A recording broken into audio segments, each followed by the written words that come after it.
Let me tell you something that every defense minister from Tel Aviv to Riyadh to Washington understands with absolute clarity, but will never acknowledge publicly. Iran has crossed a technological threshold that fundamentally changes the strategic balance in the Middle East. The Fattah 3 hypersonic glide vehicle, demonstrated operationally 3 weeks ago against Israeli territory, is not simply another incremental improvement in Iran's missile arsenal. It represents a capability leap that renders every air defense system currently deployed in the region operationally obsolete against this specific threat profile.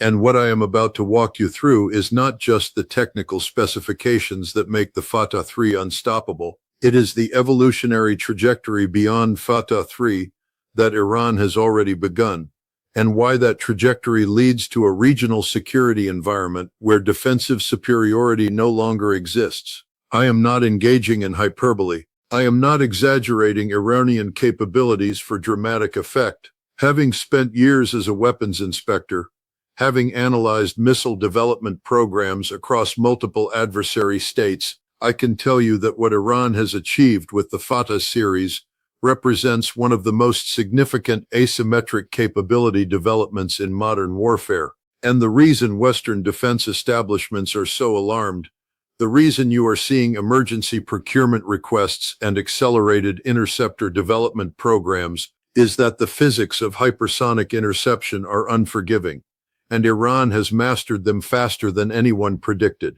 Here is what the Fattah 3 actually is, because the technical details matter, and the mainstream coverage has been catastrophically inadequate. The Fattah 3 is a hypersonic glide vehicle with a demonstrated operational range of approximately 1,400 kilometers, a terminal velocity exceeding Mach 15, and a maneuvering capability during the terminal phase that takes it outside the engagement envelope of every interceptor system currently in Israeli or American inventory. Let me break down what each of those specifications means in operational terms. A range of 1,400 kilometers means that Iran can strike any target in Israel, Saudi Arabia, the UAE, Kuwait, Qatar, Bahrain, Iraq, and significant portions of Turkey and Pakistan, from launch sites deep inside Iranian territory that are beyond the reach of preemptive strikes. This is not a tactical battlefield weapon. This is a strategic strike system with theater-level reach. A terminal velocity exceeding Mach 15 means the Fattah 3 is traveling at approximately 5,000 meters per second during its final approach to the target. At that speed, the time from radar detection to impact is measured in seconds, not minutes. The decision cycle for defensive engagement, the time required for a tracking radar to acquire the target, compute an intercept solution, launch an interceptor, and guide it to impact, is longer than the time the Fattah 3 spends in the defensive engagement zone. That is not a difficult interception.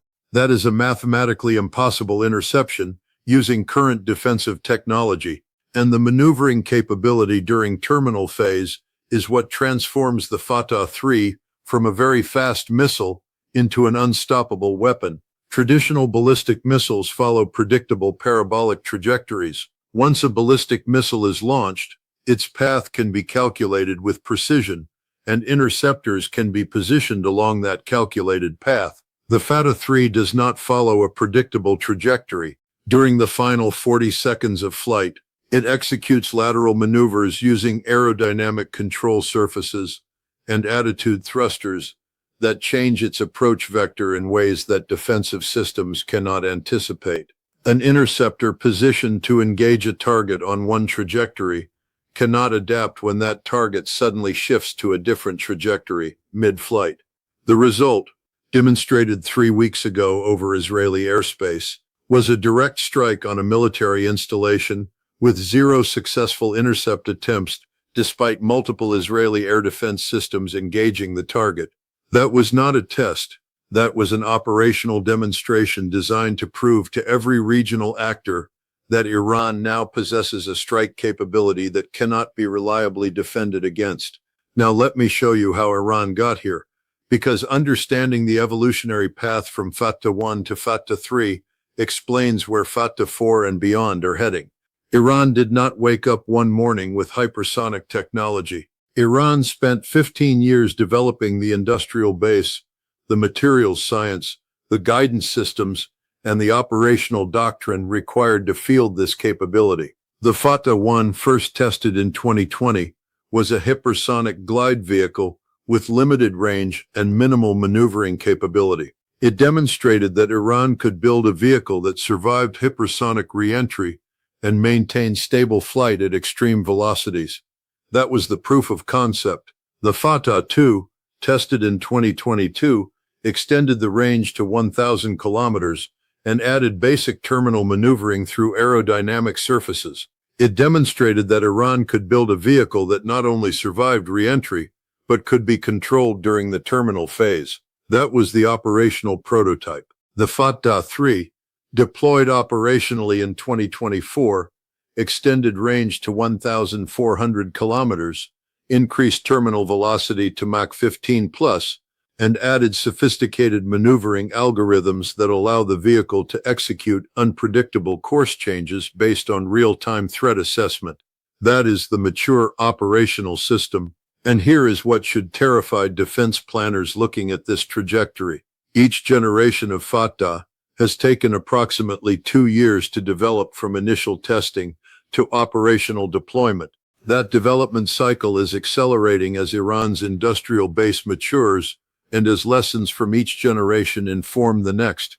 The Fattah 4, which intelligence assessments suggest is already in testing, is projected to have a range exceeding 2,000 kilometers, terminal velocities approaching Mach 20, and maneuvering capabilities that include vertical evasion in addition to lateral course changes. That puts every military installation, every critical infrastructure node, every government facility from Ankara to Riyadh to Tel Aviv within range of a weapon system that no current defensive architecture can reliably intercept. Let me take you inside the defensive problem that hypersonic glide vehicles create, because this is where the unstoppable claim becomes mathematically demonstrable. An interceptor missile must reach a specific point in space at a specific time to destroy an incoming threat.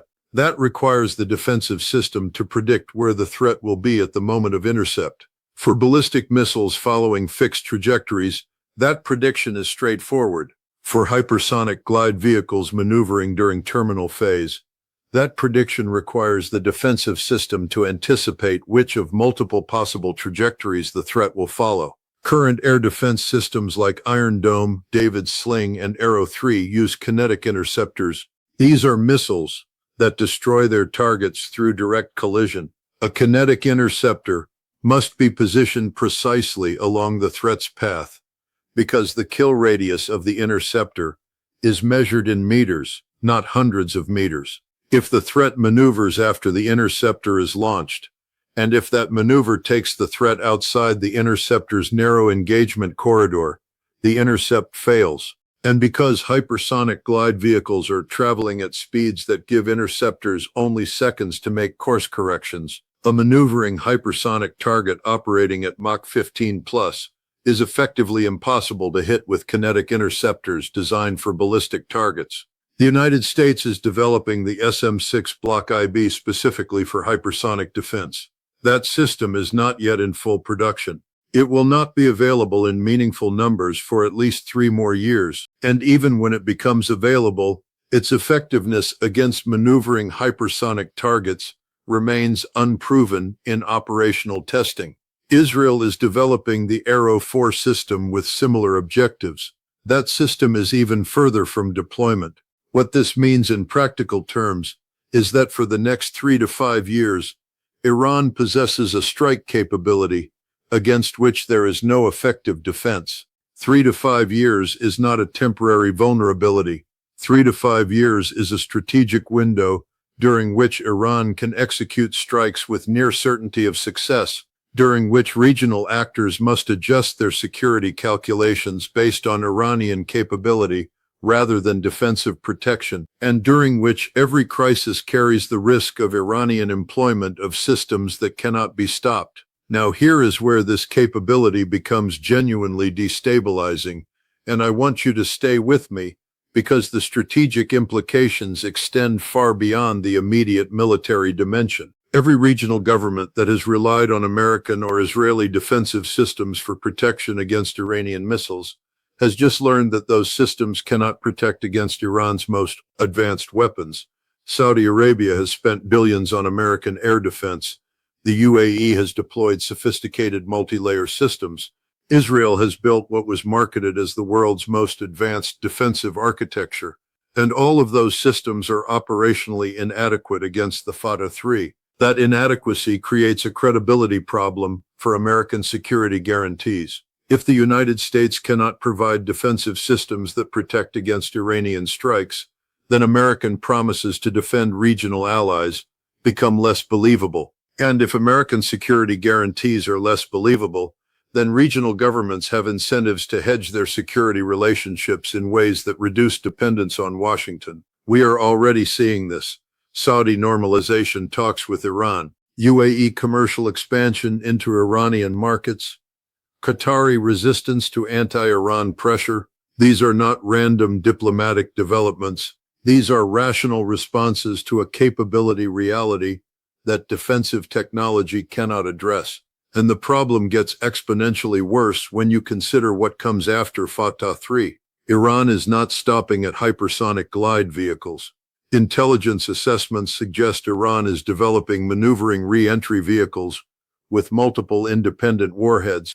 That is MIRV technology applied to hypersonic systems. A single missile carrying 3 or 4 independently maneuvering hypersonic warheads, each capable of striking different targets, each requiring separate defensive engagement. The defensive mathematics on that are catastrophic.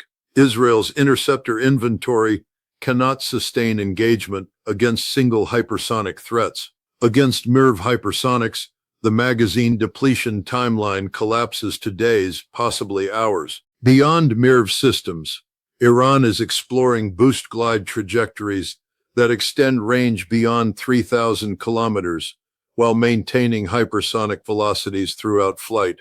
That puts targets in southern Europe, East Africa, and South Asia within range. Iran is researching directed energy guidance systems that would allow hypersonic vehicles to actively track and pursue moving targets, including ships and mobile missile launchers. And Iran is developing cluster munition warheads for hypersonic delivery, allowing a single vehicle to saturate an area target with dozens of submunitions traveling at hypersonic speeds. These are not science fiction capabilities. These are logical extensions of technologies Iran has already demonstrated.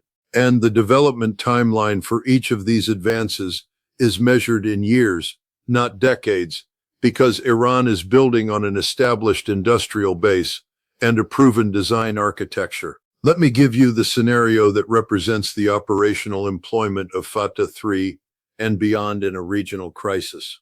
Iran decides to strike Israeli air defense infrastructure as part of a broader conflict escalation.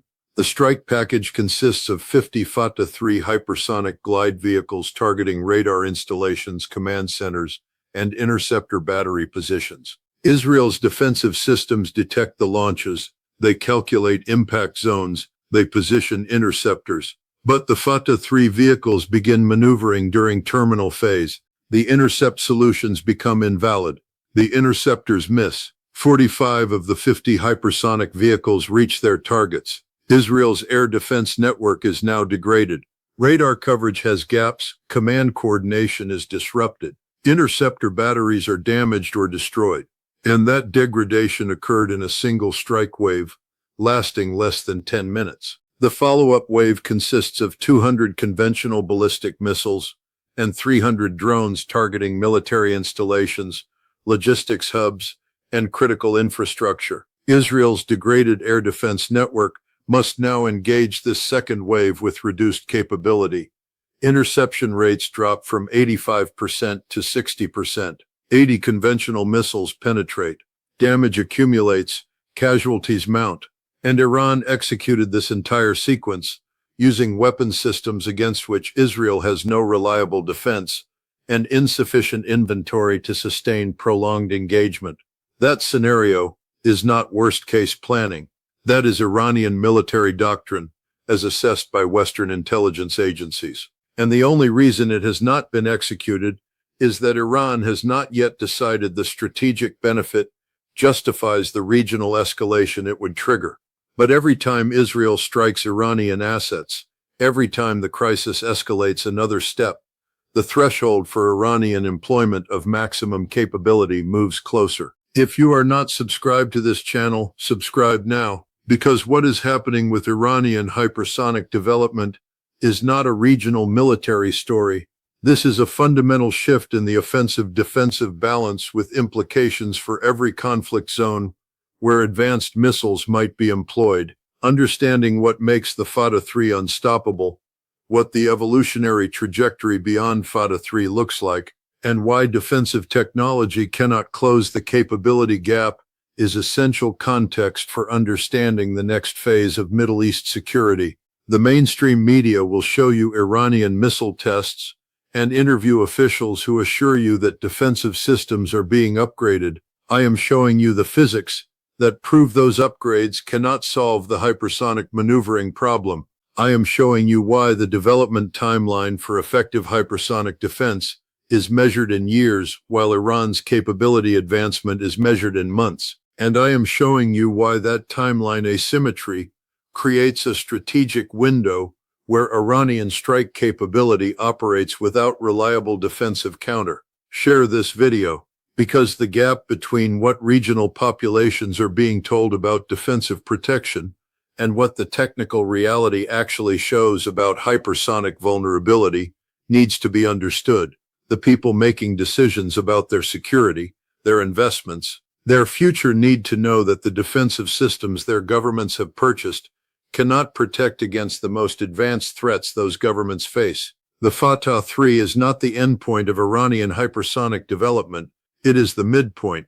What comes next will be faster, longer range, more maneuverable, and more difficult to detect and engage than anything currently in regional arsenals. And the defensive technology required to counter those systems does not exist in deployable form and will not exist for years. Hit that subscribe button. Turn on notifications, because this capability race is accelerating, not stabilizing, and every month that passes without effective defensive solutions is another month where regional security depends more on Iranian restraint than on protective systems. That is not a comfortable strategic position. That is the reality of the post-Fattah 3 Middle East. And understanding that reality is the first step toward rational policy that acknowledges what defensive technology can and cannot achieve against hypersonic threats that maneuver at Mach 15. Iran has crossed the threshold. The systems are operational. The trajectory is clear. And everything that happens in the region from this point forward will be shaped by the reality that unstoppable weapons change the calculus of deterrence, escalation, and strategic stability in ways that no amount of defensive spending can reverse.